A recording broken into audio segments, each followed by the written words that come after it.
Well, this hearing is beautifully titled, The Right to Self-Defense.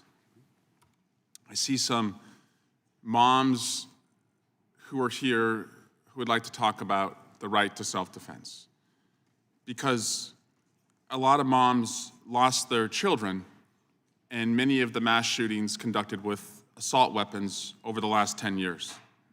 So I would like to ask, what was the self-defense in Aurora where 12 people were killed? What was the self-defense in Newtown where 26 people were killed, most of them babies, little kids? What was the self-defense in Orlando? 49 people were killed. What was the self-defense in Vegas when 58 people were killed? What was the self-defense in Sutherland Springs? 26 people were killed. What was the self-defense at Parkland, where 17 people were killed, mostly students? What was the self-defense at a synagogue in Pittsburgh, where 11 people were killed?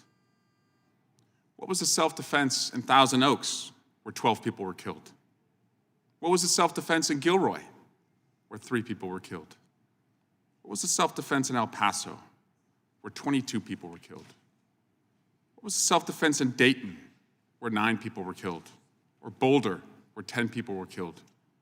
Or the self-defense in Buffalo, where another 10 were killed? Or Uvalde, where 21 were killed, mostly babies, mostly little kids? Or Highland Park, not an assault rifle? Or Charleston in a church? Or Santa Fe? What was the self-defense? When most parents hear that there's a right to self-defense, they say, bullshit. My kids have a right to go home. My kids have a right to go home. I should be able to look them in the eye in the morning when I send them off to school and not have to think about what they're wearing, because I may have to identify them later. And that's what parents do right now. I know because they tell me. I know because I have 3 littles, 2 of them who are already doing mass shooter drills. I talked to a substitute teacher recently who told me that a student came up to her in her classroom and said, "Do you know where to put us?" And she was confused, and she said, "What are you talking about? Where do I put you?" And the student said, "You're not our normal teacher. Our normal teacher knows where to put us if somebody comes in here with a gun.